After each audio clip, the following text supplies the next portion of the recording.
Saludos a todos y gracias nuevamente. Bienvenidos. Gracias por darse cita al seminario actual del Centro para el Estudio de la Democracia. Antígona y Sócrates, desafíos, lealtades, tragedias eh, y polis. Una vez más, ¿verdad? O sea, gracias por estar aquí. Esta es nuestra sexta reunión, si no me equivoco. O sea que estamos ya empezando. Si no me equivoco, estamos empezando a bajar la cuesta del seminario. Este, los que han tomado los seminarios anteriores, pues saben que a diferencia de los anteriores, este ha corrido más movidito, en parte porque las reuniones han sido más seguidas. Nos estamos reuniendo semanalmente, este, una vez por semana, mientras que los seminarios, los pasados tres seminarios, se daban a razón de una semana sí, una semana no, o sea, cada 2 semanas. Y creo que esa es la razón por la cual este seminario me ha gustado mucho más cómo se ha movido. Y es porque, pues, se pierde mucho menos el hilo de lo que hemos estado discutiendo y conversando. Y a pesar de que yo sé que todos nosotros tenemos nuestros respectivos asuntos y responsabilidades, me parece que dentro de todo a mí me ha resultado bastante cómodo una sola vez a la semana, 1 hora y media, ¿verdad? Digamos que en escuela graduada lo normal sería un seminario o una clase de una vez a la semana, 3 horas y 30 minutos.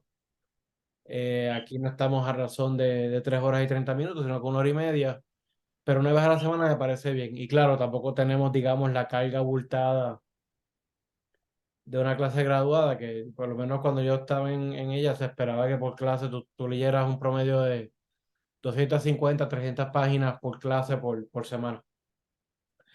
A razón de un volumen y pico por semana. Así que pues, vamos a ver si mantenemos un formato parecido de cara al futuro. Por eso estará por verse nada. Por lo pronto, gracias nuevamente por estar aquí. Miren, nosotros venimos de la semana pasada de empezar a hablar de lleno sobre Sócrates. Sócrates y Platón, pero Sócrates. Eh, en función o en virtud de la discusión de la apología de Sócrates. Y hablamos un poquito de información de contexto, sea un poco de la Atenas en la que está ubicado Sócrates, dentro de la cual se desenvuelve el famoso, el notorio juicio en su contra. Hablamos un poco de los debates filosóficos de la época de la cual Sócrates es en parte heredero y parte continuador. Hablamos de Atenas como esta especie de farola moral intelectual dentro del contexto en la época. Hablamos de cómo podía incidir, y sobre eso vamos a volver sobre ello cuando sea pertinente, pero hablamos sobre cómo podía incidir sobre el juicio y sus vaivenes y sus resultados, el asunto de que estamos hablando de una ciudad-estado que estaba organizada de manera democrática, y que en el contexto del juicio era una democracia que recién había sido restaurada luego de una experiencia angustiosa, este, bajo el mando de un gobierno despótico y como resultado de la derrota de la guerra contra Esparta, entre otras cosas, ¿no? Y pues nada, ya queríamos hoy ya entrar de lleno en el juicio y en los méritos de lo que está en la lectura como tal. Me refiero específicamente por la apología de Sócrates que le escribió Platón. Y hablemos un poco de las reglas de juego básicas del juicio. Algunas de ellas yo las mencioné ya a finales de la sesión pasada, pero insisto, repito ahora en función de la conversación de hoy. Perdón, la apología de Sócrates, la palabra, o sea, hay veces que el texto lo han traducido por la defensa de Sócrates, y es porque la palabra apología en el griego antiguo, pues lo que significa es defensa, ¿no? Es decir, Si no queremos ver en la palabra apología el anglicismo de apology, o sea, porque no es unas disculpas para nada, como pueden haber visto lo que pide Sócrates, ni excusas lo que pide Sócrates en el juicio, sino que es más bien su defensa. Ok, el juicio típico de este tipo de casos o de esta naturaleza en la Atenas del momento era uno que se componía básicamente de dos partes. Una primera parte se presentan las querellas de los querellantes. eh, Paso seguido le correspondía al acusado defenderse, ¿verdad? Eh, ¿Defenderse ante quién? Defenderse ante un grupo de jueces. Esto es importante resaltarlo para que uno tenga en mente a quién se está dirigiendo Sócrates cuando está defendiéndose de las acusaciones. Sócrates se está reuniendo, en este caso, perdón, está dirigiéndose, en este caso, a 500 ciudadanos devenidos en jueces para este caso. Dentro de la democrática del momento, anualmente se seleccionaba por lotería un panel de 6.000 jueces. O sea, se reclutaban 6.000 ciudadanos por lotería para que pudieran cumplir durante el término de un año la posible función de ser juez. Ahora bien, obviamente los 6.000 jueces estos seleccionados por lotería no veían cada caso judicial, sino que para cada caso, dependiendo de la magnitud o la complejidad, se seleccionaba a su vez por lotería nuevamente de esos 6.000,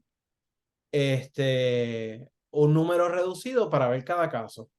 En el caso de Sócrates, pues fueron 500. Entiéndase, en otras palabras, a los que Sócrates está dirigiendo en el contexto del juicio es un grupo de personas que van a pasar juicio al respecto, van a emitir un juicio al respecto del caso, que fueron primeramente seleccionados por lotería al panel de 6.000 y luego seleccionados de esos 6.000 por lotería, seleccionados a su vez por lotería, pasando por un filtro para la selección de estos 500. Pero en última instancia, lo que quiero que tengan en cuenta es que cuando Sócrates en un sentido, si estos jueces fueron seleccionados por lotería, 6.000 luego de esos 6.500, que cuando Sócrates le está hablando a esos jueces, realmente le está hablando al demos ateniense, ¿verdad? Porque en un contexto donde para la selección de estos cargos específicos, en este caso jueces, este, decir que fueron seleccionados por lotería, es decir, que estamos frente a la presencia de cualquiera. Digo, dentro del contexto de los ciudadanos, pero ante la presencia de cualquiera. Por lo tanto, estamos frente al demos ateniense. Y eso creo yo que es importante tenerlo en cuenta. Pues bien, en esta primera parte se presentan las querellas, el acusado se defiende, hace su defensa, y después de hacer su defensa, se pasa a una primera votación. En esa primera votación se vota por si el acusado pues, es culpable o es inocente. Si el acusado es inocente, pues ahí sencillamente acaba el juicio. El acusado pues sale por la puerta ancha. Y si no recuerdo bien el porcentaje, pero incluso si la votación a favor de la inocencia del acusado es tan abrumadora a su favor que los querellantes no consiguen ni tan siquiera una quinta o una sexta parte del apoyo en la votación, incluso vienen obligados a, a modo de castigo por el caso frívolo a pagar una indemnización particular de tantas minas de plata o tantos dracmas o la cantidad que fuera, no recuerdo. Ahora bien, si el caso sucede como sucede con Sócrates, spoilers, que lo encuentran culpable, pues se abre la segunda etapa del juicio. Y en esa segunda etapa, encontrado ya culpable el acusado, pues entonces o sea, los querellantes plantean o recomiendan un castigo o una pena, y el culpable pues, recomienda a su vez o sugiere un castigo o una pena. Y entonces, luego de que se sugieren las penas y tal vez hay un intercambio de impresiones, como parece haber, digo, en el caso de Sócrates la hubo, luego de que se hace un argumento a favor del castigo que se sugiere, pues se va a una segunda votación. Tengo entendido que no hay términos medios, o sea, los jueces pasan, o sea, en esa segunda votación van a votar o a favor de un castigo sugerido o de otro castigo sugerido.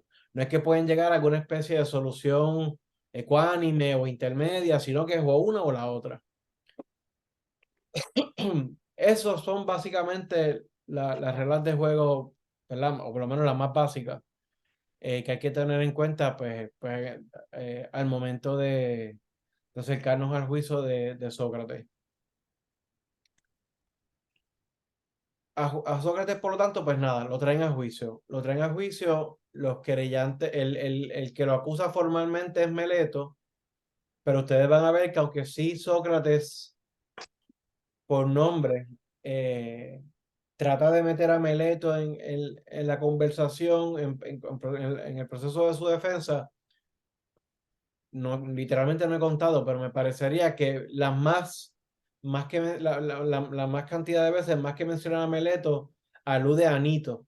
Y es porque Meleto acude al juicio de la mano de Anito y de la mano de Helicón, y lo que nos quiere, y lo que nos plantea abiertamente Sócrates y Platón a través de Sócrates es que realmente Meleto está haciendo esto porque está siendo empujado a que lo haga por Anito. ¿Y por qué es importante mencionar eso? Porque pues Anito, dicen las notas de las ediciones, ¿verdad? Bien cuidadas de estos textos, que Anito era una figura que parece que tenía buena reputación, de cierto renombre, que había sido un líder político importante en el momento, que era un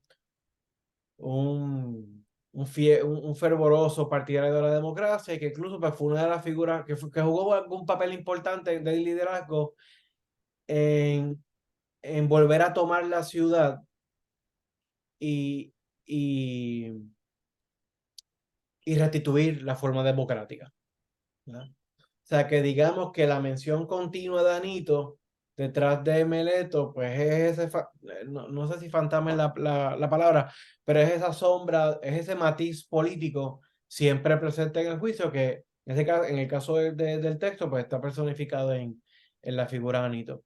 Y presentan y lo acusan de dos cosas, ¿no? Acusan formalmente a Sócrates de corromper la juventud y de creer en dioses distintos a los dioses en los que cree la ciudad. Eh, y como comentaba a finales de la reunión pasada, estas dos, perdón, Sócrates lo primero que hace es introducir una distinción, ¿verdad? Entre las acusaciones presentes y las acusaciones viejas, o lo que, ¿verdad? Acusaciones anteriores, antiguas.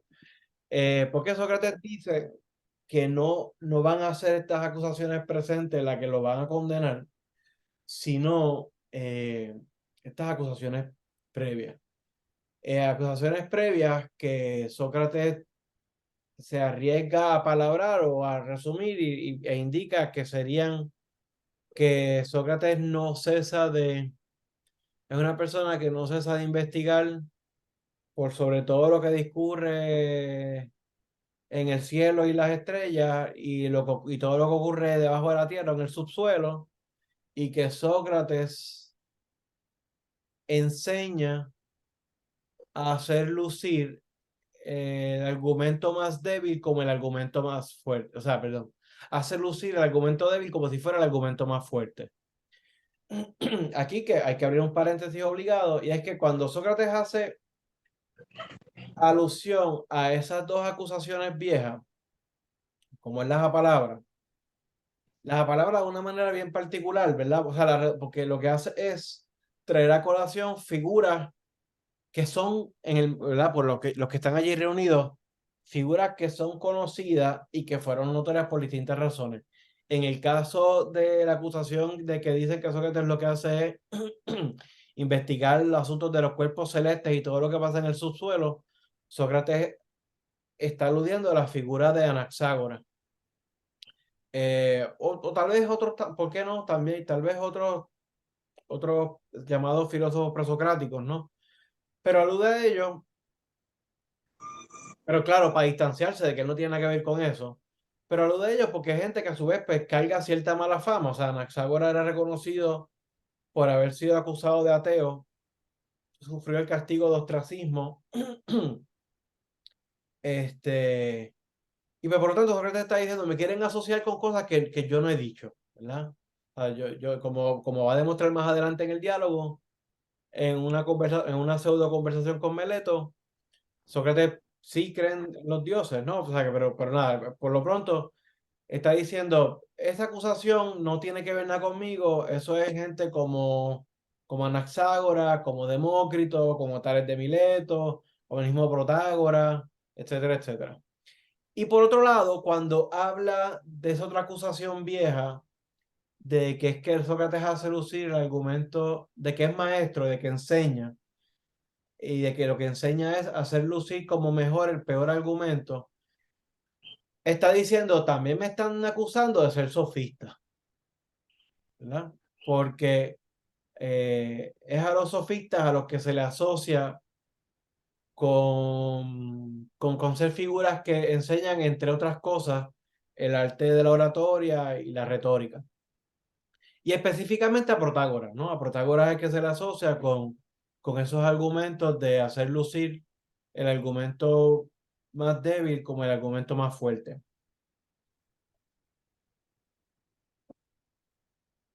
Que dicho sea de paso, eso, un pequeño paréntesis dentro del paréntesis. Eso hay que cogerlo con pinzas porque a veces en español, cuando tú traduces eso que se traduce por hacer el argumento más débil, el argumento más fuerte, dependiendo en qué contexto tú lo planteas y cómo lo planteas, parecería como que lo que estás haciendo es pasando por cierto falso conocimiento. Pero ha quedado demostrado, entre otras personas, por Edward Chiapa, que tiene un libro maravilloso sobre Protágoras y, y estos temas. Este, se ha demostrado que cuando tú vas a los fragmentos originales, tú traduces o sea, literalmente la mayoría de los fragmentos que aluden a esto del argumento más débil y el argumento más fuerte, literalmente lo que se plantea es que lo que buscaba Protágoras es hacer el argumento débil un argumento más fuerte. No es hacer pasar el argumento fatulo como si fuera un argumento certero, sino era el de educar para mejorar un razonamiento. Que eso no es disingenuous, eso no es inmoral, eso no es negativo, eso no, o sea, es decir, en eso consiste en gran medida la tarea de enseñar, punto, ¿no? Y que, y que realmente lo que más, razón por la cual Sócrates por ahí lo coge, realmente lo que más ofendía o lo que más molestaba a alguien como a Sócrates no era tanto el ejercicio eh, de, de, del mejorar un argumento para que sea de más débil a más fuerte, sino el hecho de que cobraban por ello, de que cobraban por ello. Razón por la cual Sócrates se agarra de lo que, por lo menos a mis ojos, ¿no? Pero me gustaría pensar que a los ojos de uno moderno, a una especie de argumento bien flojo, bien mofolongo, porque Sócrates lo que aduce para insistir en que él no enseña, ¿verdad? Frente a esa acusación de que supuestamente él es maestro y que lo que enseña es esto. Él dice que él no enseña porque él no tiene estudiantes y que él no tiene estudiantes porque él nunca cobra. Es decir, como si la relación de maestro-estudiante estuviera predicada sobre el intercambio de una remuneración, ¿verdad? Eh, pero eso es hablar de maestro y estudiante de una perspectiva adjudicada a un elemento bien técnico o bien particular. que abro un paréntesis dentro del paréntesis dentro del paréntesis. Hay veces que uno pensando fuera de contexto dice, ah, caramba, pero es que cobrar por la enseñanza, eso solamente le abría la puerta a los pudientes, a los que tienen acceso a los recursos y tienen el tiempo libre para no solamente practicar o educarse sobre estas cosas, sino también pues pagar para estas lecciones.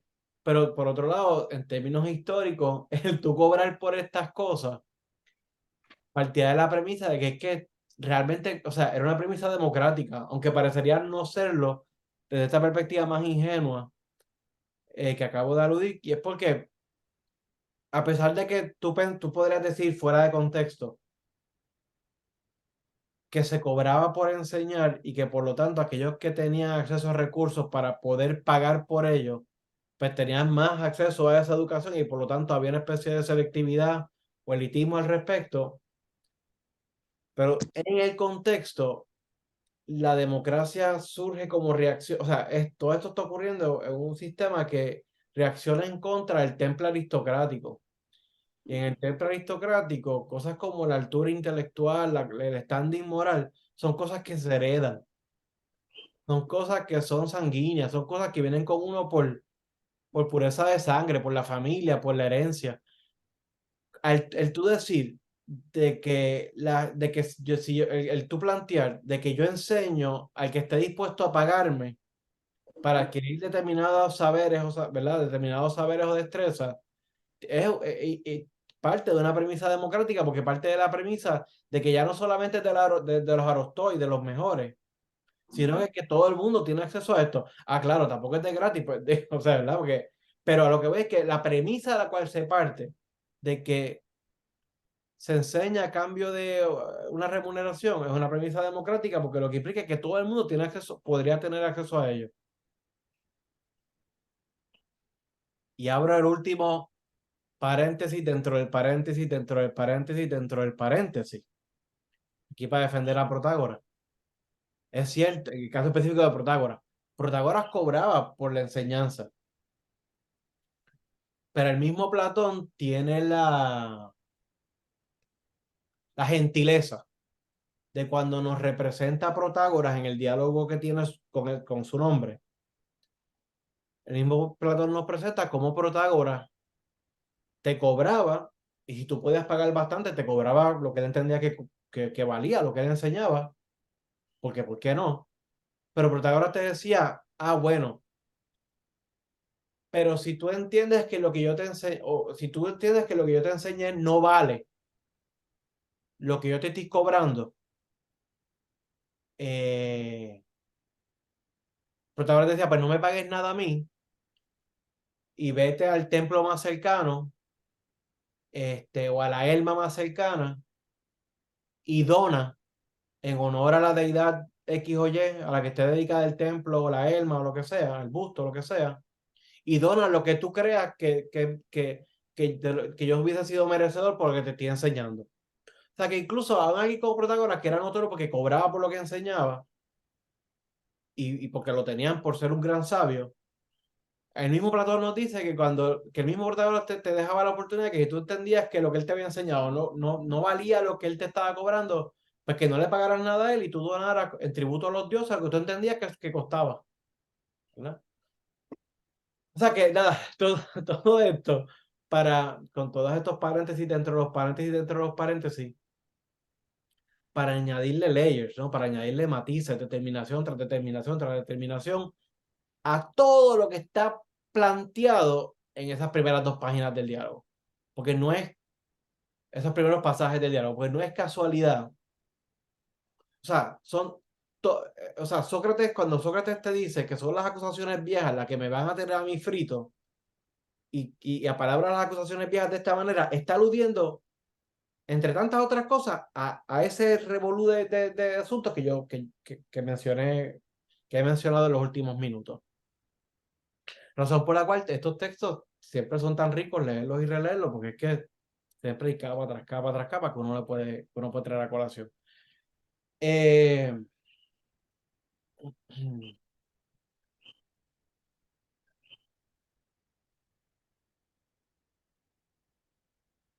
¿Cómo se gana Sócrates estas dos acusaciones? ¿Qué es lo que lo hace tan odioso? ¿Qué es lo que plantea el mismo Sócrates que lo va a encontrar, que eventualmente es lo que lo va a condenar? Pues todo comienza supuestamente pues por una inquietud, ¿verdad? Como repasamos y recordamos en la reunión anterior, una inquietud en tanto el oráculo, un admirador visita de Sócrates, un amigo admirador de Sócrates visita el oráculo de Delfos, pregunta quién es la persona más sabia en Atenas y supuestamente el oráculo le dijo que era Sócrates. Sócrates entiende que él no sabe o se canta ignorante, reconoce su ignorancia y le estuvo curioso qué significaba eso, porque se tenía por ignorante y por lo tanto pues se dedicó a investigar. ¿Y qué hizo? Pues visitó a expertos en distintas materias. Visitó a expertos en asuntos políticos, visitó a expertos en el ámbito de la poesía y el arte, y visitó a artesanos. Y si, bueno, vamos a tomar las cosas al pie de la letra como lo plantea Platón primero y luego problematizamos un poco. Y si hemos de tomar por bueno el procedimiento que plantea Platón sobre Sócrates, pues Sócrates en estas conversaciones con los supuestos expertos conocedores de estas distintas materias, te encuentras que en diálogo con ellos, que realmente no saben lo que dicen saber, ¿no? Claro, como hemos dicho anteriormente o como sabemos, hacía esto en público. ¿Verdad? Cuando digamos algo rápidamente sobre el método socrático, de conocimiento, hay varios elementos bien básicos. El conocimiento para Sócrates es una empresa colectiva. Nunca es un ejercicio racional de parte de un uno que piensa y descubre las cosas, sino que para Sócrates el conocimiento es algo al que poco a poco vamos llegando, construyendo más de uno. De ahí que, por lo tanto, el conocimiento se basa en el diálogo, en la dialéctica, que en el caso de Sócrates es una dialéctica encarnada en el diálogo concreto entre dos o más personas, en el cual se plantea una tesis o un argumento frente al cual entonces surge una posible refutación. Luego de esa primera refutación se presenta un segundo argumento, una segunda tesis revisada, frente al cual se presentaría una segunda refutación si no estamos satisfechos, y Sócrates nunca está satisfecho, de lo cual surge entonces una tercera tesis o un tercer argumento, y así surgiría una nueva refutación, y así sucesivamente hasta que presumiblemente llegaríamos al conocimiento que estamos buscando. Claro, en el caso de Sócrates nunca llegamos a ese conocimiento. La mayoría de los diálogos socráticos terminan en clave negativa. Es decir, muchas veces terminan como que, ¿verdad? Cuando, qué sé yo, vean por ejemplo como referencia los diálogos, el Menón, el diálogo, el Eutifrón, el libro 1 de la República, entre otros, en donde el diálogo termina, estoy parafraseando, pero Sócrates diciendo, compañero interlocutor, hemos demostrado o depuramos la definición de esta cosa y esta otra cosa y esta otra cosa, pero hemos estado hablando de esto, pero no hemos estado hablando de la versión general universal de esto. Y si no sabemos lo que es la versión universal general de determinada cosa, no podemos hablar de un genus de una forma específica. Y por lo tanto hay que volver a empezar. Es decir, eso pasa sobre el diálogo, sobre la santidad, sobre la justicia, sobre qué es la virtud. O sea, son diálogos inconclusos que algunos sostenemos, y yo me incluyo entre ellos, que son inconclusos, pero ese es el punto, porque la búsqueda por el conocimiento, por la sabiduría, es infinita, es incesante. ¿Por qué es incesante? Porque es inalcanzable, ¿verdad? O sea, por lo menos según Sócrates, no tanto Platón, pero según Sócrates. Lo plantea en la Apología, lo plantea en el Banquete, lo plantea en otros diálogos, porque para Sócrates el conocimiento, el saber certero, final y firme de las cosas, es algo que solamente les es dado a los divinos, a los dioses. De ahí que Sócrates, ¿verdad? Insista en que es filósofos, no sofos, ¿verdad? Es alguien que procura, que quiere, que procura la sabiduría, no que es sabio. O sea, que el conocimiento para Sócrates perdón, la búsqueda de conocimiento es una empresa colectiva, está encarnada en el diálogo concreto entre dos o más personas. Las tesis tienden a ir de más particulares a enunciados más universales. eh,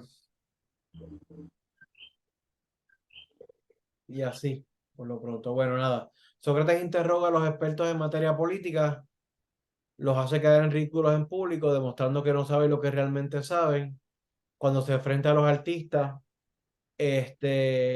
habla de que tienen una especie, de que gozan de una especie de don divino y por intuición, a partir de ese don, pues logran producir grandes obras, pero cuando se les pregunta sobre ellas, pues no pueden explicarlas, ¿no?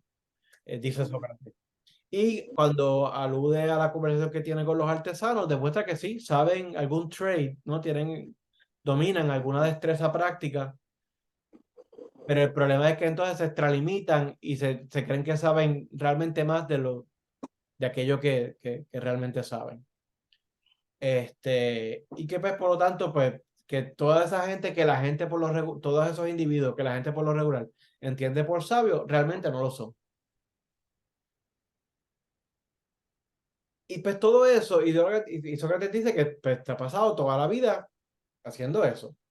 Porque como dirá más adelante en el diálogo, pues porque pues, porque él entiende, parte de la premisa de que una vida no examinada no merece la pena ser vivida. Pues se pasó toda su vida, supuestamente, dialogando, interrogando a aquel que estuviera dispuesto a escucharle o a hablar con él sobre lo que sabía o supuestamente sabía. Si yo hago una pausa en el caso de las preguntas, Sócrates, eh, esto es un comentario que me hacía el profesor Georg Fromm eh, en varios intercambios que llegamos a tener en su momento, que es que cuando Sócrates hace estas preguntas, cuando Sócrates dialoga con el experto en política, el experto en poesía y el experto en destrezas manuales, que en el que Sócrates es injusto, pero que en el caso de los poetas en particular es doblemente injusto, porque si tú partes de, de la premisa de que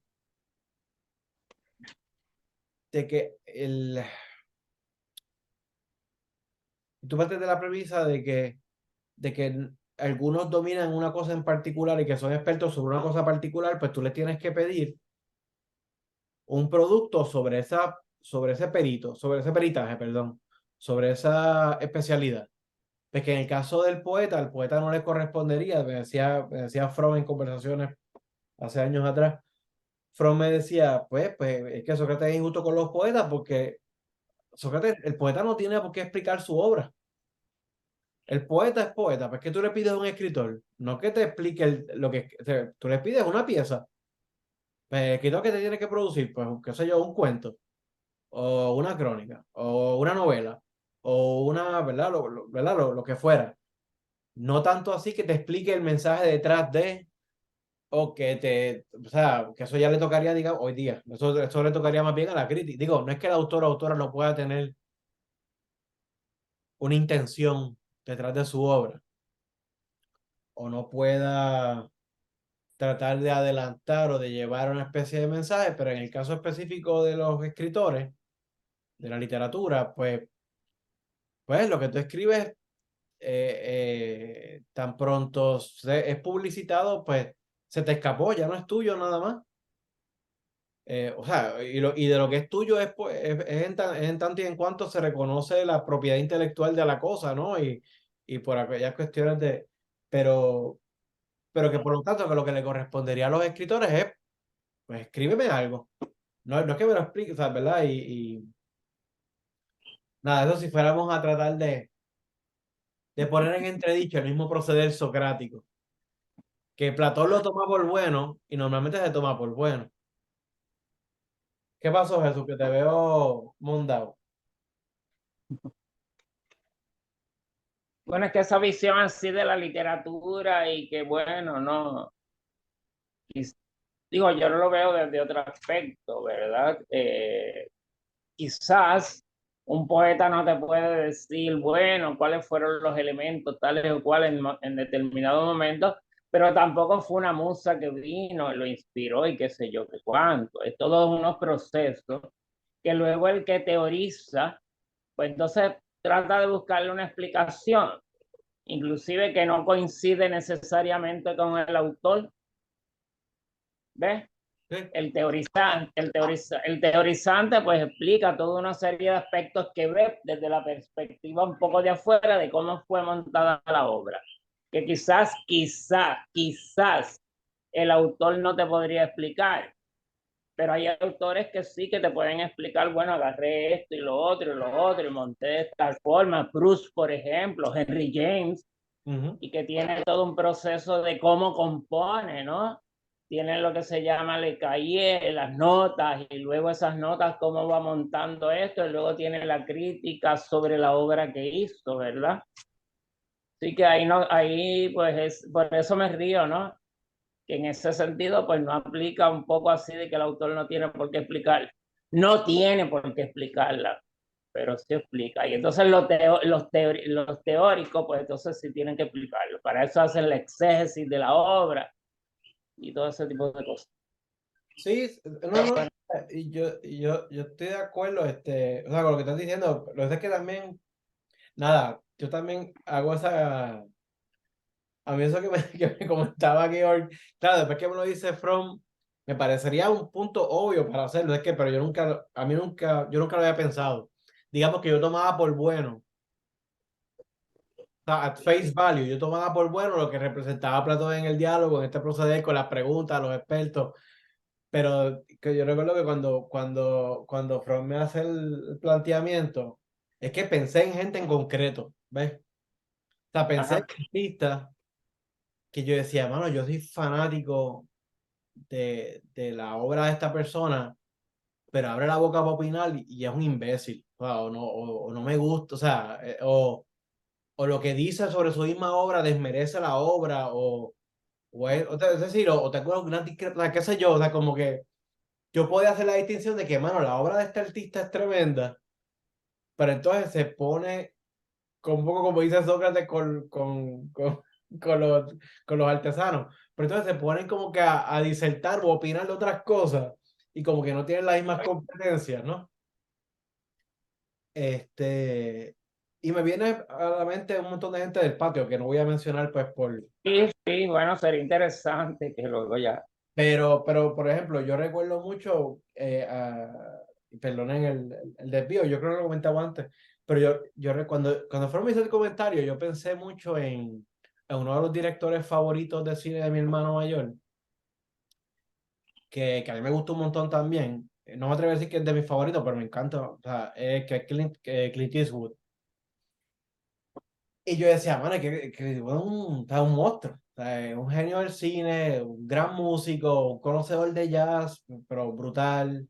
Fue alcalde de Carmel, tipo fue tal, un superhombre de las artes, de las cosas, del quehacer.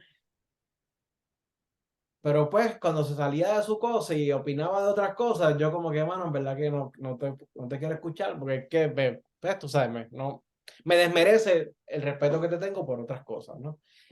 Este, y por eso, eso es lo que estaba pensando, pero Bueno, pero yo creo que hay un elemento fíjate, yo no estoy de acuerdo con que la crítica sea injusta en el sentido, yo creo que cuando Sócrates critica al poeta, lo critica en el sentido de que esté hablando de algo que no conoce de antemano y que esa representación sea utilizada como criterio o como estándar para juzgar la acción como tal.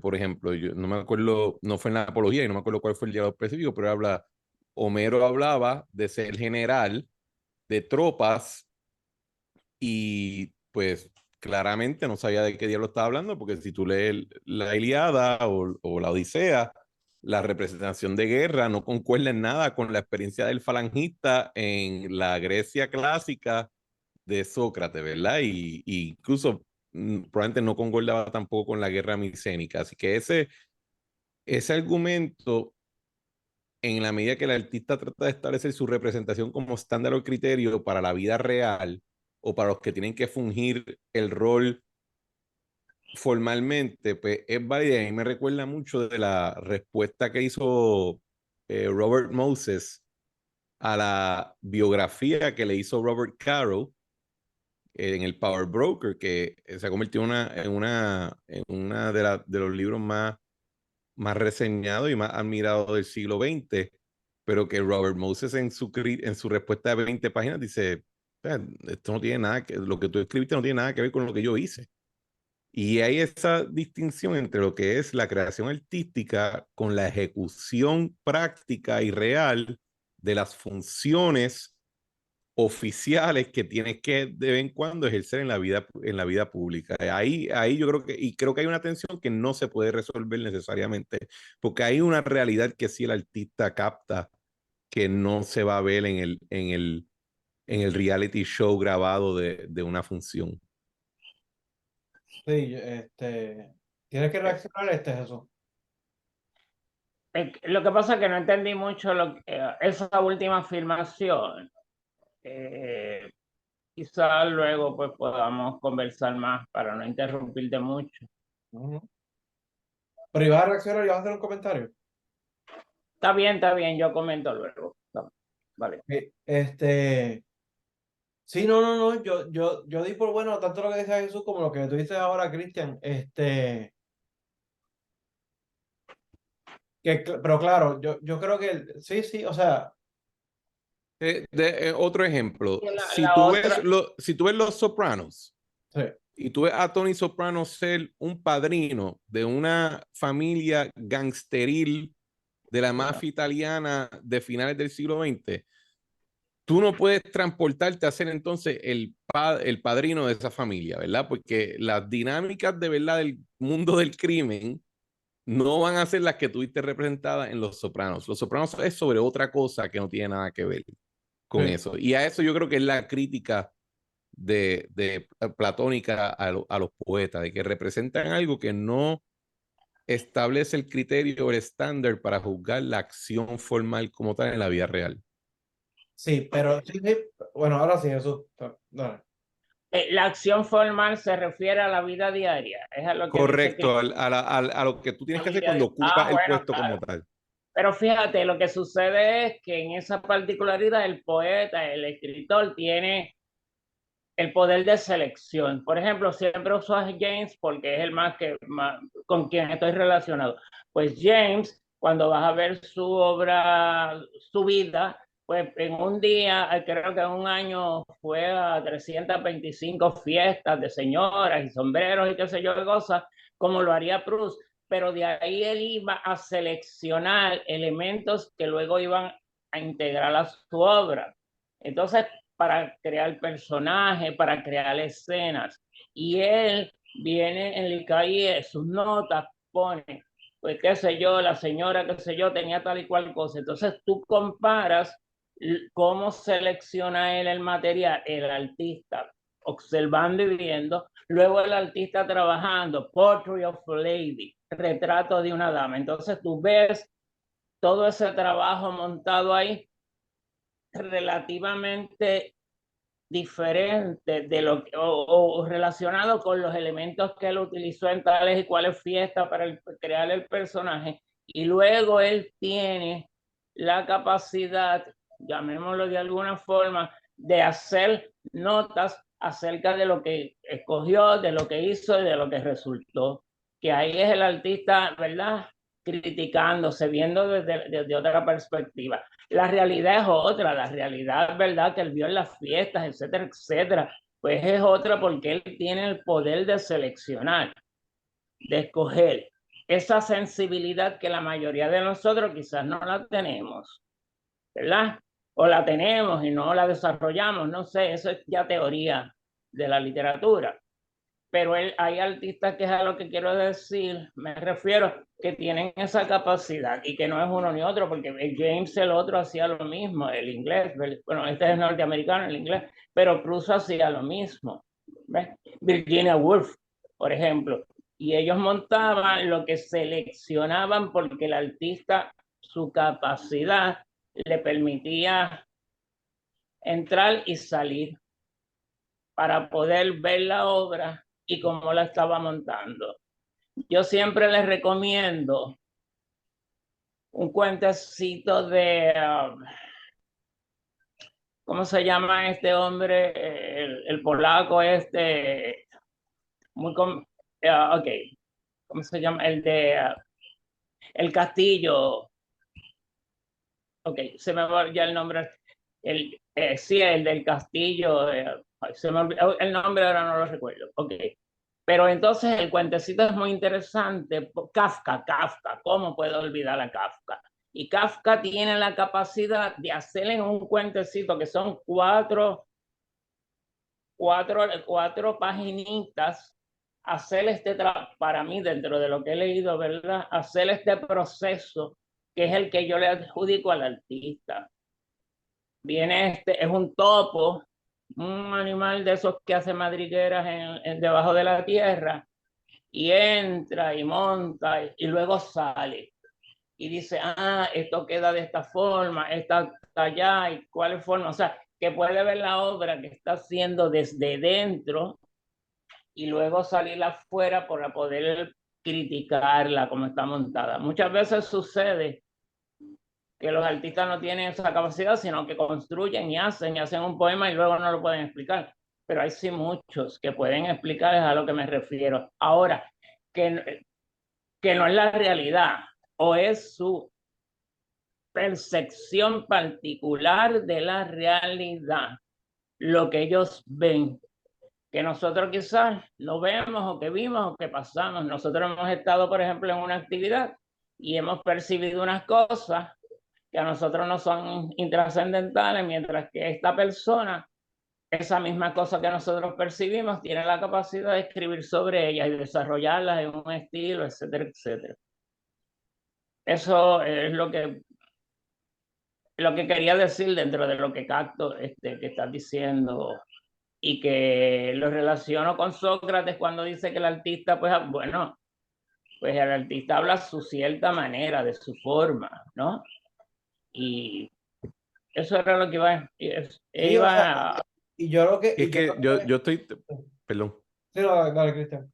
No, quiero decir, yo estoy plenamente de acuerdo con Jesús. Yo creo que yo lo único que reflejaba era que yo creo, ¿verdad? Mi percepción de lo que es la mentalidad de Sócrates a través de Platón, ¿verdad? A través de la pluma de Platón, que era que no tenía esa visión tan elaborada de que el artista puede recoger una suprarrealidad con la cual claro, nosotros nos podemos identificar en un sinnúmero, ¿verdad? De escenarios y de roles. Yo creo que ellos tienen una visión mucho más cerrada que la nuestra, y que la crítica de él está limitada en términos de artista a que escriben de cosas y de roles y de que no necesariamente saben personas, pero yo creo que Jesús y yo diríamos, pues claro, porque están hablando de otra cosa, no están hablando de ser general, no están hablando de ser un líder de una familia mafiosa, están hablando de una realidad que no es la que refleja la forma que Sócrates mediante Platón están necesariamente hablando, que es más limitada, yo creo. Mira, pero ya así, déjame permitir, con respecto a los mafiosos estos, ¿no? Era un ejemplo, Pues nomás, no estoy decir, hablando. no, ¿cómo se llama? Sí, que yo vi 2 o 3 capítulos. Lo que te quiero decir es, Los Sopranos, aún así hay un equipo que se dedica a estudiar cuál es la conducta de los mafiosos, Cristian, y toda esa novela, porque de cierta manera, cuando yo me enfrento a Netflix y me enseñan una de estas películas que, por ejemplo, recrea, una que peleé con ella acerca de Alejandro VI, ¿verdad? Los Borgia. Yo decía, pero qué tiene que ver en esa época, que sí, qué sé yo qué cosa, ¿no? Y ellos sí tenían dinero para recrear. Y hay unos equipos que se dedican a eso. Igual que me puedo dedicar yo, te puedes dedicar tú cuando vas a hacer una investigación en un proceso, ¿verdad? Yo, por ejemplo, Río Piedra, tengo que ir buscando ahí informaciones, cosas para nutrir el trabajo. O sea, que de cierta manera, tú sabes, Los Sopranos sí tienen un equipo de gente que se acerca algo a los mafiosos para de cierta manera explicar y que uno se enamore del personaje de Soprano, porque todo recuerdo a mis hermanas llorando, ay, que va a morir, qué sé yo, se enamoraron porque, claro, Hay un cuento en esa línea que es que James Gandolfini, que es el que hacía el actor que hacía del rol del protagonista, dice que una vez está caminando por la calle y lo para esta persona y él lo reconoce de que es un jefe de la mafia. Y el tipo le dice, mira, me encanta la serie, pero vi este episodio donde estaban haciendo sí. un barbecue en tu casa, en la casa de James, de Tony Soprano, y tú tenías unos shorts. Y él dice, ajá, y el mafioso le dice, The No, Don doesn't wear shorts. no. Como que en la ética de ellos, el jefe no se va a poner unos shorts, nunca. Y ellos elaboraron ese cuento dentro de la serie en una reunión donde otro jefe de mafia le dice al personaje, The Don doesn't wear shorts. Y es como que eso mismo que tú dices, Jesús, que creo que subraya los dos puntos. Claro, claro. Eh, Y bueno, perdóname de nuevo, y el último gran don, el Teflon, el que le llamaban el Teflon, que era este terrible, fuerte. Él en algún momento veía la serie, comenta cuando veía la serie, y entonces él se volvía como una especie de estrella de televisión y filmaba, y decían los periodistas me están mirando, y todo ese tipo de cosas. El último, Ese era John Gotti. de John Gotti, sí, John Gotti, exacto. Y entonces él decía, esas cámaras, de hecho, esa fue su mayor enemigo. Decían los otros mafiosos, porque él expone a la mafia y nosotros no quisiéramos que la mafia fuese expuesta, pero él vivía tan enamorado de su imagen que él le encantaba saludar, estar bien vestido, que se supieran que iba a las buenas tiendas. Fíjate cómo entonces el cine o la producción influencian de la mafia, la interrelación, como tú señalas, Cristian. sí, ¿sabe Dios cuántos mafiosos después te habrán atrevido a ir a un psicoanalista o un psicoterapista después de ver ellos a su vez la serie, ¿no? Nosotros los grandes tabús, pero... Y de hecho, y habría que, lo que es que yo no lo he pensado de esa manera, pero sí sé que hay un montón de gente que lo ha hecho, que hay gente que ha pensado un montón, muchas de esas series, pero entre ellas Los Sopranos, porque están bien logradas, que la han pensado para tratar un montón de temas de ciencia social y eso.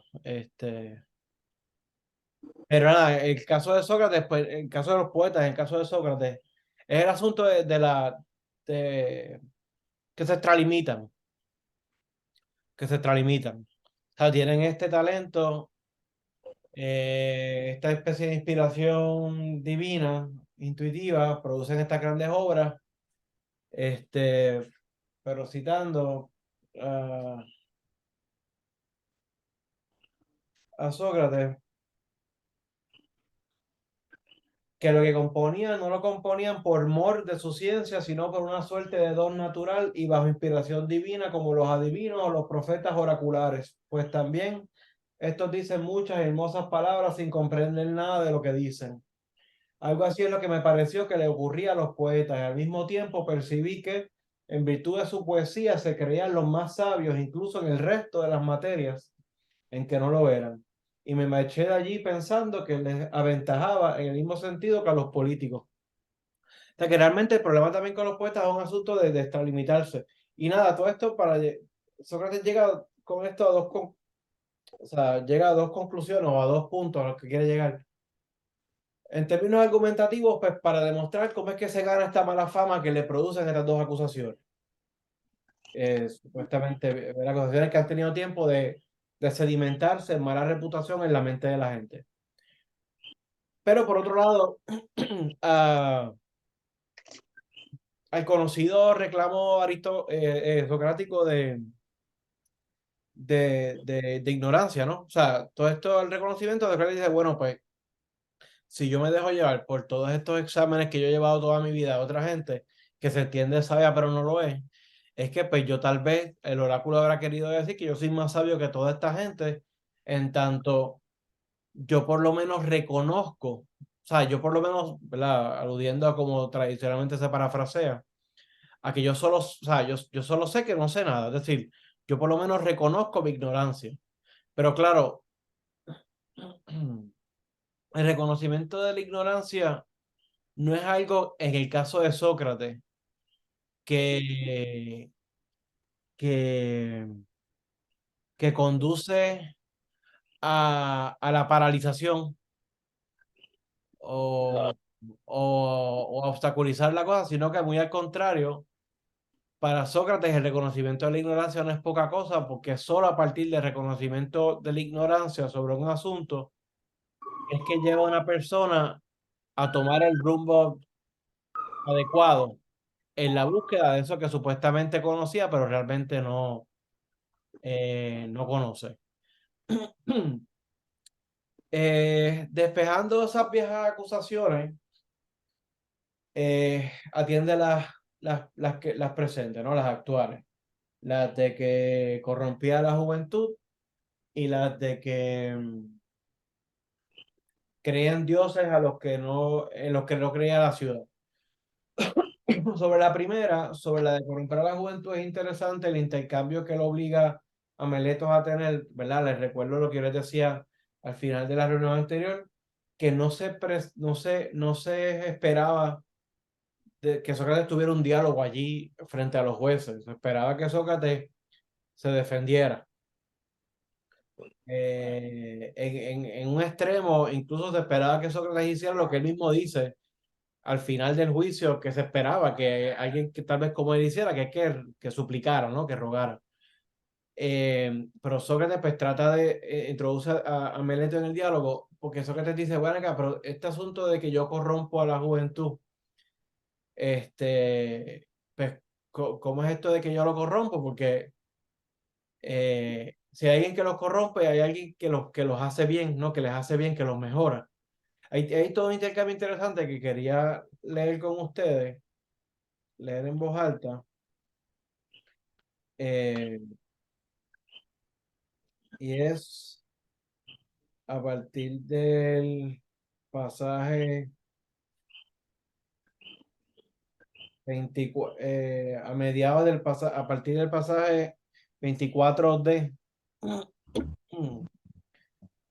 Dice Sócrates, acércate, Meleto, y dime, ¿acaso no concedes la mayor importancia a que los jóvenes sean lo mejor posible? Desde luego, dice Meleto. Ve pues y di a los presentes quién los hace mejores. Está claro que lo sabes, dado que tanto te preocupa. ¿Verdad? Todo esto es con la famosa y notoria ironía socrática, ¿no? Está claro que lo sabes, dado que tanto te preocupa. Porque al que los corrompe, que soy yo, según dices, ya lo has encontrado y le traes en presencia de los jueces y le acusas. Pero al que los hace mejores, adelante, declara a los jueces de quién se trata. ¿Ves, Meleto, cómo callas y no sabes qué decir? Pero supiera o no supiera qué decir, es que a Meleto no le corresponde responder, pero bueno. ¿Ves, Meleto, cómo callas y no sabes qué decir? ¿No te resulta vergonzoso y prueba suficiente de mi afirmación de que este asunto no te preocupa nada? Di, mi buen Meleto, ¿quién los hace mejores? ¿Verdad? Si Sócrates es más malo que la peste y es el que los empeora, pues ¿quién los hace mejores? Y Meleto dice las leyes. Y Sócrates dice, pero no te he preguntado eso, queridísimo Meleto, sino quién es el hombre que ante todo precisamente conoce las leyes. Y Meleto dice, los aquí presentes, Sócrates, los jueces. y aquí es importante porque los jueces es igual al demos, ¿no? A los ciudadanos. ¿Cómo dices, Meleto? ¿Que son estos los que educan a los jóvenes y los hacen mejores? Meleto dice, exactamente. Todos y cada uno, o unos sí, otros no. Todos, dice Meleto. Por era que dices bien, menuda cantidad de bienhechores. Entonces, ¿verdad? Qué conveniente. Entonces, ¿qué? ¿Los que nos escuchan también los hacen mejores o no? También estos. Y los miembros del consejo, también los miembros del consejo. Pero entonces, Beleto, ¿acaso los que acuden a la asamblea, los asambleístas, corrompen a los jóvenes? ¿O es que también todos ellos los hacen mejores? También ellos, dice Meleto. Entonces, según parece, todos los atenienses, salvo yo, hacen de ellos personas de provecho. Yo soy el único yo soy el único que los corrompe. ¿Es eso lo que dices? Lo afirmo con toda rotundidad.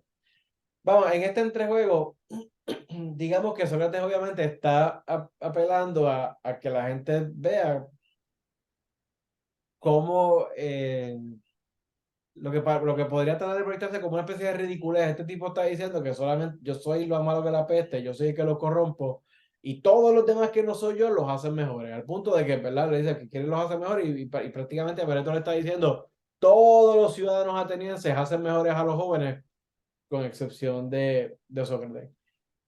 Pero lo que quiero que se note es que si bien por un lado Sócrates está, ¿verdad? Con esa lengua mordaz y con esa chispa irónica, tratando de proyectar a Meleto como absurdo, como ridículo. Y tal vez lo logra, ¿no? O sea, tal vez está haciendo eso, su cometido. Pero a la misma vez, pues Meleto, pues, lo que está haciendo Meleto, por otro lado, es repetir una especie de lugar común, por lo menos en la cultura discursiva de la democracia, que era que en efecto, pues, sí, o sea, pues el ciudadano promedio ateniense podía o debía, podía formar parte de la educación de la persona promedio. Es decir, que el conocimiento, que las buenas formas y maneras estaban igualmente, tan igualmente socializadas como estaban socializados los derechos políticos. O sea, que lo que está haciendo Meleto, aunque sí está cayendo en la trampa discursiva de Sócrates, pero por otro lado, Meleto te está haciendo eco de un lugar común en el pensar democrático. O sea que a su vez también Meleto se cree que está apelando a los jueces, porque un poco volviendo al asunto de que Anito está por ahí presente y qué sé yo qué, pues Meleto está básicamente diciendo, pues sí, todos ustedes, todo el mundo que es claramente o ha sido claramente un amigo de la ciudad y que pues quiere lo mejor para la juventud, es solamente el anormal este ¿verdad? Que los está corrompiendo. Este,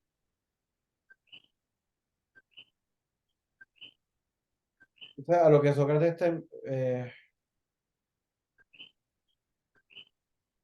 si me permiten, leo rápidamente de nuevo porque vale la pena.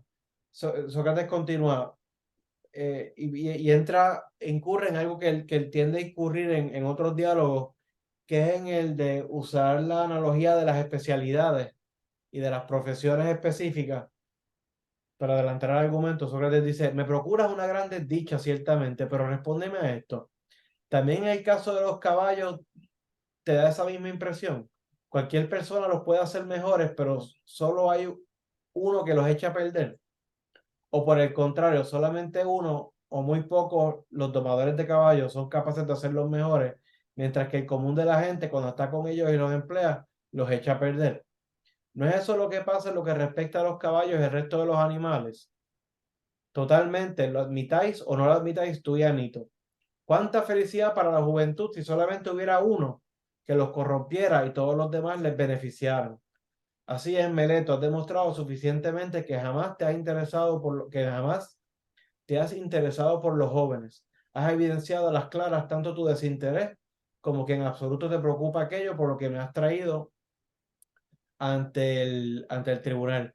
Que claro, lo que habría que preguntarse es si el argumento de Sócrates sobre los expertos, la persona que te está diciendo es, ¿cómo es posible que en este renglón del quehacer social sobre la educación o la corrupción de los jóvenes, todo el mundo le haga bien a los jóvenes y solamente una persona le haga mal, mientras que en todas las otras especialidades del quehacer humano, usualmente hay muy pocos expertos que le hacen mejor, mientras que la mayoría pues desconoce de una especialidad y los podrían empeorar, como el caso de los caballos, el que doma caballos y el que no lo es, ¿no? El que no es domador de caballos.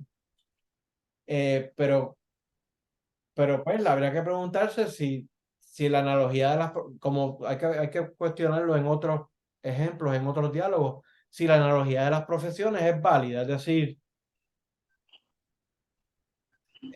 o sea, es lo mismo la competencia cívica o política, eh, pues con otras especialidades o profesiones tan específicas como el ser domador de caballos, o ser veterinario, o ser herrero, o ser lo que fuera, no sé, la profesión que sea. O sea, es decir, muchas veces Sócrates pretende aplanar diferencias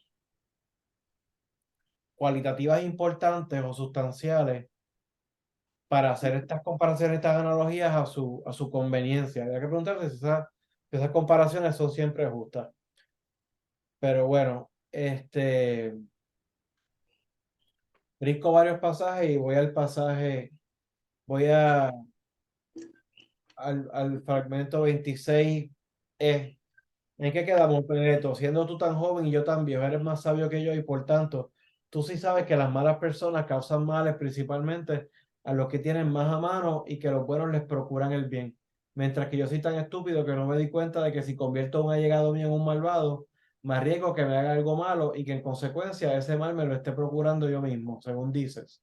A mí no me convences de esto, Meleto, y pienso que a los demás tampoco. O no los corrompo o los corrompo sin darme cuenta. En cualquiera de los dos casos mientes, pero si los corrompo sin darme cuenta, la ley no obliga a nadie a acudir aquí por este tipo de falta involuntaria, sino que tiene previsto tomarle en privado para reprenderle e instruirle. Porque está claro, y eso es cierto, o sea, si Sócrates por equivocación, o sea, por ignorancia, incurría en una especie de acto impío o inmoral, llevarlo a juicio por eso era algo exagerado. De hecho, está digno de un castigo al querellante, sino que correspondía llamarle la atención de alguna otra forma previo a tener que llevarlo a juicio. Pero bueno, porque está claro que si se me instruye, dejaré de hacer lo que hago sin darme cuenta, pero tú te has cuidado, bien cuidado, de tratar conmigo e instruirme, y me has conducido aquí donde la ley estipula traer al que precisa de castigo, no de instrucción. Ah. Y por ahí sigue. Entonces, y claro, y la otra acusación, o sea, eso que estaba leyendo, pues parte de los cuestionamientos de Sócrates, de la acusación al respecto de si corrompe o no corrompe a la juventud. Y sobre otra acusación, que es la de creer en dioses distintos a los dioses de la ciudad, Sócrates gana ese argumento bastante rápido, tan pronto inserta una premisa no estipulada en la querella original, que Melet, según la representación del juicio de Sócrates que hace de Platón, que Meleto supuestamente acepta y cae en la trampa, que es que Sócrates le dice, tú estás diciendo que yo creo en unos dioses distintos a los que se creen en la ciudad, o tú estás diciendo que yo simple y llanamente soy ateo. Y claro, enseñarle el dulcecito a Meleto de la posibilidad de que reformule la querella para que la acusación diga que es ateo, como el ser considerado ateo tenía un peso mayor en términos del castigo, pues, pues es como, pues Meleto, pues digamos, mordió la carnada, ¿no? O sea, Sócrates le está diciendo, tú me estás diciendo que yo creo que unos dioses distintos fatulos, o que es que simple y llanamente soy ateo, y que sería algo bien terrible en el contexto. Pues Meleto cae en la trampa y dice, no, yo te digo que tú eres ateo. Y pues sabemos, si repasaron la lectura, que cae en la trampa, porque tan pronto Meleto dice que ya no es que creen dioses distintos a los que se creen en la ciudad, sino que tan pronto Meleto dice, no, que es que tú eres ateo. Pues aceptada esa premisa, Sócrates poco a poco va a decir, bueno, pero ¿acaso ustedes no son todos testigos de que yo creo en los llamados daimon y de ahí toda esta todo este intercambio que plantea de que la admisión de que sí, sabemos que tú crees en un daemon y pues si tú crees en un daemon y daemon es una especie de ser que es producto de una divinidad y de un mortal, pues implica que tú por necesidad pues crees en la divinidad y que pues, por lo tanto crees en los dioses y por lo tanto pues no eres ateo. Y así se cae un poco la supuesta acusación. Pero nuevamente, se cae en la medida en que pues, el típico ejercicio sofístico socrático establece una premisa que si tú aceptas, en este caso, me compraste o aceptaste la premisa de que es que la acusación es que soy ateo, pues si tú dijiste eso, pues paso seguido voy a demostrar cómo esa nueva premisa hace que tu argumento sea falso. Y es lo que logra, ¿no? Eh,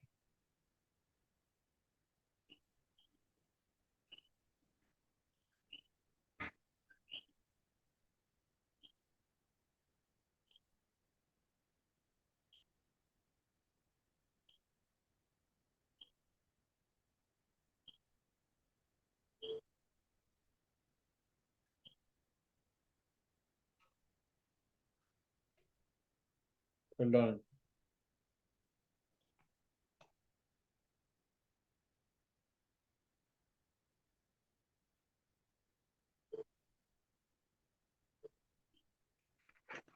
Y eh, luego de despachadas las acusaciones viejas y nuevas en su contra, Sócrates empieza, si se me permite la comparación tentativa, pero Sócrates empieza a subir cada vez más un discurso altisonante y desafiante. Es como si, para traer a colación la lectura previa de las primeras 3 o 4 reuniones del seminario, es como si Sócrates en algún momento se da cuenta de que la suerte de alguna manera está echada y asume, digamos, un tono tipo Antígono. Esta persona que ya se da cuenta de cómo va a correr la cosa Sí, y no es que tire los guantes de sus convicciones, porque eso no los tira nunca, pero sí tira los guantes en su intento de seguir actuando a partir de las costumbres y reglas eh, por las cuales se esperaba que estuviera actuando. O sea, decir un poco, va a dejar pues, de complacer a las formas y maneras que se esperaban a partir de las cuales él actuara. ¿Verdad? Aquí leo dos pasajes que me parecen indicativos de esto, pero en el proceso pues también, entonces sigue elaborando, digamos, sus lecciones éticas. O sea, leo de la 28a. En fin, atenienses, no veo necesario alargar mi defensa para demostrar que no soy culpable de lo que me acusa Meleto. Con lo dicho hasta aquí basta. Y en cuanto a lo que os referiría anteriormente, que me he granjeado una gran enemistad por parte de muchos, sabed bien que es verdad. Y es esto lo que me perderá. Si es que me pierde no Meleto ni Anito, sino la malevolencia y la envidia de la mayoría. ¿Verdad? Aquí empieza a ver ese tono altisonante y de desafío. Sino la malevolencia y la envidia de la mayoría. Aquello que precisamente condenó y seguirá condenando a tantos otros hombres de bien. O sea, si los hombres de bien, los pocos otros hombres de bien que han sido condenados por ellos, perdón, si estos otros hombres que han sido condenados por este tipo de cosas son hombres de bien, pues acaso por inferencia, pues que la mayoría es mala, no sé. O sea, no sería en absoluto de extrañar que no se detuviese conmigo. Tal vez alguien podría decir, ¿no te avergüenzas, Sócrates, de haberte entregado a una ocupación por lo que corres el riesgo de morir en breve? A lo que yo le respondría un justo razonamiento. Te equivocas, amigo. Si piensas que un hombre que esté en disposición de ser de alguna ayuda por pequeña que sea, debe considerar el riesgo de vivir o de morir. Aquí está el elemento antigonístico, se me permite la palabra. Por pequeña que sea, debe considerar el riesgo de vivir o de morir, en lugar de fijarse únicamente a la hora de actuar en si lleva a cabo obras justas o injustas, y si sus actos son los de un hombre honrado o los de un hombre mezquino. Claro. Eh,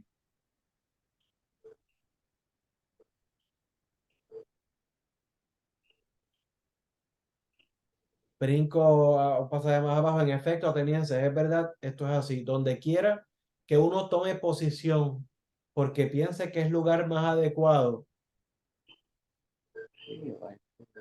o donde su jefe le haya apostado, allí es donde, en mi opinión, debe permanecer, encarando el peligro y no tomando en consideración ni la muerte ni ninguna otra cosa que el deshonor.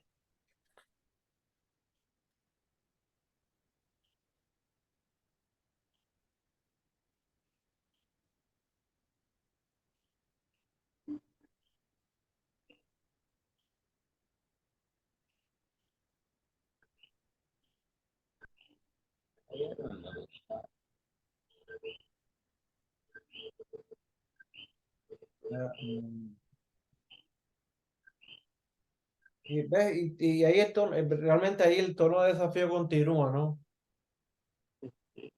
Diciendo, ¿verdad?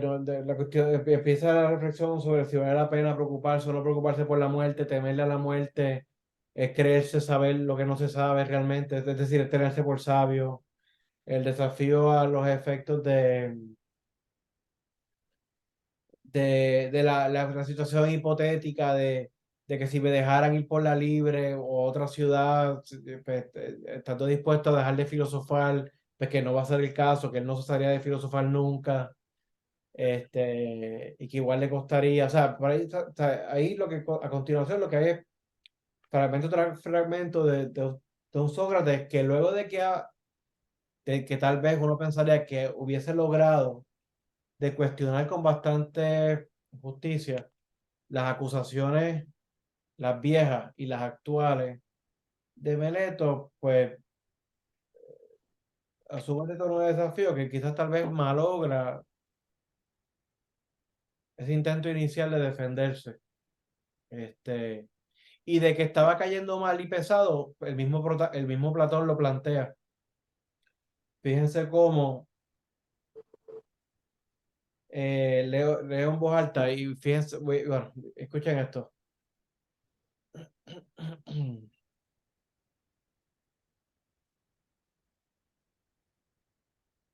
Esto es lo que manda el Dios, que by the way, no he insistido exactamente en los pasajes específicos, pero ver lo que empezó siendo una cuestión de curiosidad por interpretar el oráculo, después es planteado como que él está en una misión de los dioses, ¿no? Y después llega incluso en la segunda parte del juicio a considerarse como el mejor regalo, el mejor don de los dioses a la ciudad. Y clase de pantalones. Pero bueno, en el 30A dice, esto es lo que manda el Dios, sabedlo bien, y no creo que os haya acaecido en la ciudad un bien mayor que mi servicio al Dios. En efecto, no ando por ahí haciendo otra cosa que convencer a jóvenes y a viejos de que no os cuidéis de vuestra persona y vuestra riqueza antes y con más ahínco que del perfeccionamiento de vuestra alma, diciéndoos que de la riqueza no deriva la virtud, sino que de la virtud deriva la riqueza y todas las otras cosas que para el hombre, tanto en el ámbito público como en el privado, constituyen un bien. Si por decir esto corrompo a los jóvenes, mis palabras serían dañinas. Pero si alguien sostiene que digo cosas distintas a estas, habla en vano. Añadiría, atenienses, que hagáis caso a Nito o no, me absolváis o no me absolváis, yo no me comportaré de modo diferente, ni aunque hubiera de sufrir 1000 veces la muerte. Y justo después que dice Sócrates aquí, Platón pone en boca de Sócrates, no os alborotéis, atenienses. Y por ahí sigue, o sea, es decir, que eso es una mínima admisión de que Sócrates está diciendo estas cosas y los jueces al frente de él se están alborotando, se están alarmando, se están enfureciendo porque Sócrates les está metiendo el dedo en la llaga. O más que eso, porque eso sería ya coger, a favorecer la causa de Sócrates, porque les está poniendo en entredicho la cultura, el modo de vida, los valores pues, de los que tiene de frente.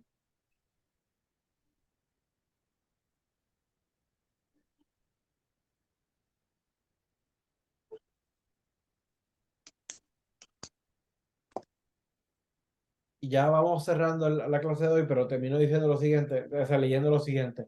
En efecto, si me condenáis a muerte, no encontraréis con facilidad a otro como yo, depositado sin más en la ciudad por el Dios, como aunque suene ridículo, sobre un caballo grande y de raza, pero lento por mor de su tamaño y con necesidad de ser aguijado por una especie de tábano. Por un motivo tal es por lo que me parece que el Dios me ha vinculado a la ciudad y de ahí que no pare de alertaros, acicatearos y haceros reproches a todos y cada uno sin daros cuartel en ningún momento del día ni en el lugar. Más adelante, una suerte de don o regalo, obsequio enviado a la ciudad por el Dios, para convenceros de que os ocupéis de la virtud. Y por ahí sigue, por varias páginas más, que vamos a ir comentando en la reunión próxima, pero eventualmente van a ver a la altura del 36A que se lleva a cabo la primera votación. En esa primera votación se entiende que 280 personas votaron a favor de su culpabilidad y 220 votaron a favor de su inocencia. Por lo que como el mismo Sócrates plantea, con que 30 personas hubiesen cambiado el voto, salía por la puerta ancha. Habrá que ver cómo juega en esa votación la defensa que hace bastante buena, digamos, al principio del texto, con ese desafío continuo que hace previo a la votación. Desafío que, como veremos, pues va a continuar, ¿no? Porque si ya Sócrates entendía que estaba perdido, o sea, perdón, si Sócrates ya entendía que su suerte estaba echada, iba subiendo de tono, pues ya con la votación, sencillamente ya estaba requete sellado el destino y parece que deja de lado todo tipo de miramientos y cortesías y pues despotrica como veremos pronto. Pues, eso es todo por hoy, mi gente. Son las 8:30. ¿Algún comentario final, si acaso? Si no, pues Yo, nada. Sí, Jesús. yo coincido contigo, ya él entendía que su suerte estaba echada y por eso se volvió confrontativo. Y me parece en esa, que luego lo podemos hablar en la próxima, ese ejemplo que toma de Aquiles, ¿no? Que sabe que va a morir, que se le ha advertido, y él dice, de todas formas voy a morir porque voy a vengar a Patroclo, etcétera, etcétera. Ese ejemplo es totalmente confrontativo. Voy a morir, pero voy a morir por mis convicciones, por lo que creo. Y está advertido, me parece que en ese sentido, ese ejemplo va en esa dirección. Sí, pues nada, pues con eso vamos cerrando. Voy a tomar la consabida foto y nuevamente agradeciéndolos por darse cita en la reunión. 1, 2 y... Nada, continuamos con la apología de Sócrates y yo no sé si déjenme ir cerrando, déjenme dejar de grabar. Yo no sé si les envié esto en